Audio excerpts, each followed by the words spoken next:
Live stock के deputy director doctor Zulfiqar Shaikh, focal person doctor Fazal Ahmed कमालानी, Zafar Chandio पारां ॿोॾ मुतासिरीन मालवंदन में माल जो चारो बि तक़सीम कयो वियो।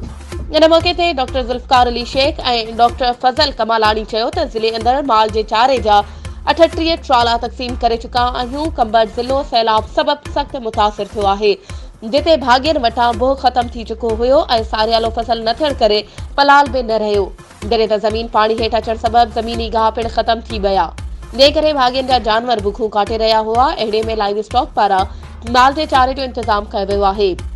हुननि ॿुधायो त ज़िले जे ॿियनि तालुकनि में बि चारो तक़सीम करे चुका आहियूं। हुननि ॿुधायो त असीं लाइव स्टॉक इंतज़ामिया खे मालवंदनि जे जानवरनि लाइ कटे दाणो वग़ैरह लाइ पिणु लिखी चुका आहियूं।